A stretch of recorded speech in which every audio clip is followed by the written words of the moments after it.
Welcome back to The Person Everyone Needs. I am your host, Webb Hoggard, and today we're continuing our discussion, our conversation on being people of favor, recognizing that because we are children of the Most High King, that we have great favor. We live in royalty, we live in honor, we live knowing that we have value because He has given us such. And so as we begin today, we're going to talk about the design of God in our lives. And I want to share some scriptures with you that will help form us. You know, spiritually, we should be formed and transformed into the person of Christ.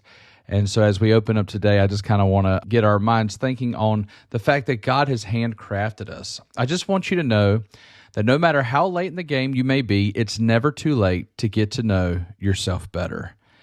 This phase never ends. You'll be learning more about yourself and God for the rest of your life. Well, hopefully. The day you stop learning and growing is the day you start dying.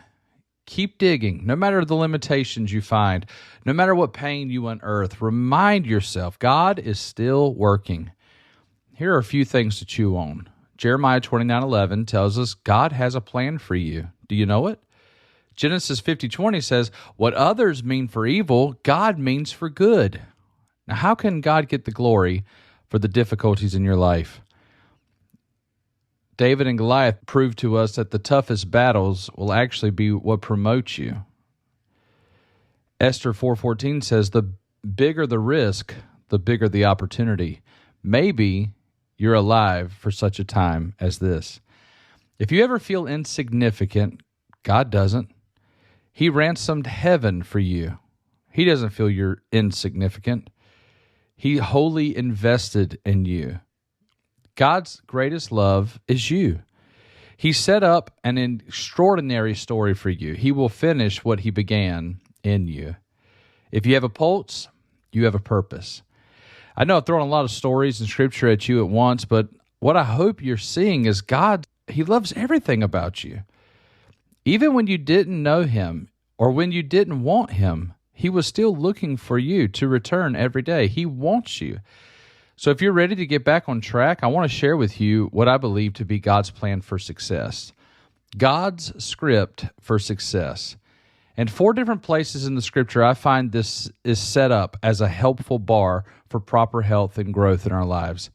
In Numbers, we see Moses' father-in-law tell him that he is carrying too much on himself and needs to find some help. Choose 70 capable men who fear God and are trustworthy, Jethro tells him. We see the same lineup for the deacons in Acts chapter 6. Choose from among you those who are of good reputation, full of wisdom, and of the Holy Spirit, that can handle the responsibility. Of Samuel, the writer says, now the boy Samuel continued to grow both in stature and in favor with the Lord and also with man. And the clearest picture I see of what needs to grow in our lives is Luke 2:52. And Jesus increased in wisdom and stature and favor with God and man. The word wisdom, stature, and favor are packed with power. Wisdom, in this context, is referring to intellect or philosophy. Jesus grew in understanding the way the world works. He also grew in stature or maturity. Jesus grew up. He wasn't a lingering child. He acted his age. He increased in favor with God and man. The word favor, as we know, means grace. He had grace in all the relationships of his life. There was a mutual kindness among creator and created. He grew in his relationships. He grew spiritually, and he grew socially. I like starting the list and breaking these lists into terms. Number one, his stature would be like his health. He paid attention to his physical body. He also grew in wisdom. He knew how to steward or to manage his life and relationships with favor. I believe the very first things to focus on here from God is His will and His way. We have to hear from God to understand His will and His way. Before you begin working on your life, you must consult the designer for His plan. So here's the script for success. You want better health? Make sure that your mind, body, and soul are healthy. You need to be wiser. You need to steward your time, your talent, and your treasure. And the relationships in your life, obviously your spiritual relationship with God, but then you need to have leaders, leaners, and learners. Those who are helping you move forward, those who are walking beside you, and those that are learning from you. The Word of God is full of principles that will help you get this right. The Holy Spirit will guide you unto all righteousness if you just ask. He's kind and will lead you into perfection. God's will for your life reveals itself over time. You will feel a drawing and a sense of belonging and a fulfillment as you find the purposes God has for your life. He also wants them done in a certain way. As we saw in the story of Saul, when you get either of the things wrong, things can go bad quickly. That is why we must surrender ourselves, knowing His ways are higher than ours. So let's talk about God's view of personal growth. Script for success. Health. There are 3 spheres of health. Health is the area we have the most control over. In no other personal investment do you have as much latitude and influence as you do over your own health. Many of us know how to be healthy in these areas. We just don't do what creates health. After giving God your life, this is where you begin. Health flows from mental, physical, and emotional wholeness. The mind. Your thoughts chart your path. If you do not bring your thought life into submission, you cannot presume to overcome anything. If you can't conquer yourself, how can you conquer anything else? Paul knows how important this thought life was. We must cast down every imagination and argument and take every thought captive to obey Christ. That's 2 Corinthians chapter 10, verse 5. Colossians 3:2 says, set your mind on things above and not on earthly things. Philippians 4:8. Think about things that are noble, right, admirable, excellent. If anything is praiseworthy, think on these things. We're transformed by the renewal of our minds. Our minds must be stayed on the things of Christ. Secondly, after the mind, your physical health is critical. We know the big 3 that help in this arena: diet, exercise, and rest. Today, processed food, fad diets, and ease of living contribute to our physical body's lack of health. Drugs help us, make it, when we should be the healthiest of all generations, knowing all we do on the subject, yet we are the most in-debt, obese, addicted, and medicated adult cohort in U.S. history. Brene Brown says that. Not only do we need to make sure our mind is right and our bodies, but at our core, we should live in peace, faith, and joy. Our spiritual health feeds the emotional bank of our soul. We must find the time to let God press into our life. We need to have a personal time every day to spend with God, a day weekly to worship and refocus on the mission of God. I encourage you in this area to have, number 1, a plan, a Bible reading plan, a journal. Number 2, a place, a habitual space and time set aside for connection with God. Number 3, a partner. Everything is better with a friend. This system has helped piece together a plan for each area of my life. Whenever I notice I'm losing the battle of faith, hope, and love, I begin to search what thoughts I'm allowing to overcome them. Often I find I'm letting my emotions overwhelm my faith. I believe God is real, but I let fear, anxiety, anger, and even darkness diminish what I know to be true, and I begin to see things that are not reality. That's what fear is.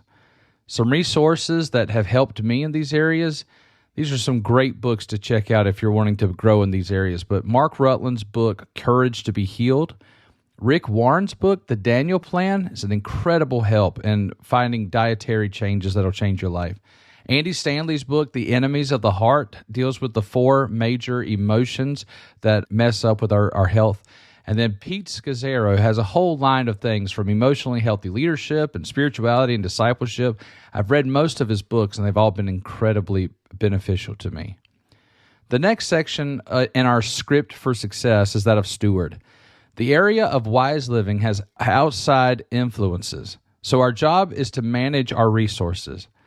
We can see them multiplied exponentially, but many people squander what they've had and complain of their lack. Learn the building blocks of stewardship, which is prioritize, plan, and execute.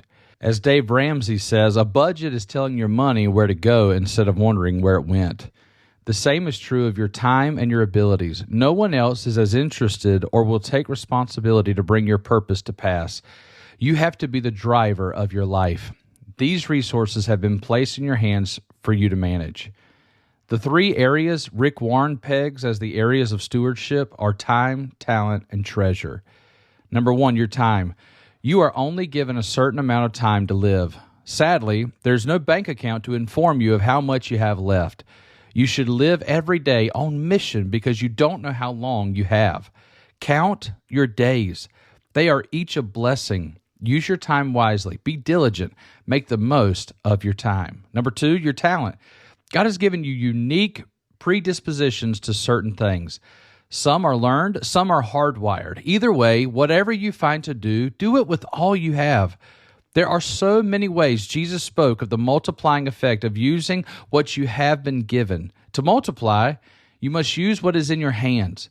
Maybe the purpose of your life will only be revealed 3 levels deep in one of your talents. Some find their dream job because they worked diligently on what was in front of them until they found their destiny. Do what you can where you are. And the third area is your treasure. Show me your time and your money, and I can tell you where your heart is. Prioritize what matters most and give it all you have. A good rule of thumb in this area is to give first, save second, and then live on the rest. It's a crucial toward financial freedom. Be debt-free, investing in your own interests, living within your means. If you're living a God-honoring life, you must see these areas as God's possessions, not your own. Steward these resources as if you must report to God on how you manage them, because you will. My favorite authors on the subject of stewardship is Stephen Covey with The 7 Habits of Highly Effective People, and then Dave Ramsey's Financial Peace, and pretty much anything else he puts out. So things to remember about stewardship is prioritize. Number one, what matters most should show up first. God, family, and then whatever comes next. Number two, plan the work, then work the plan. A person without a plan is bound to fail.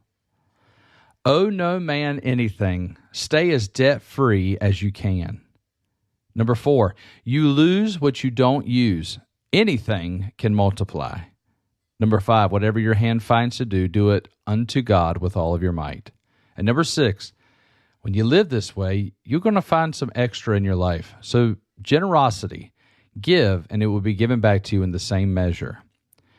We'll pick up next week on the last area in the script for success as we're looking at what it means to live a life of favor and becoming the person that everyone needs.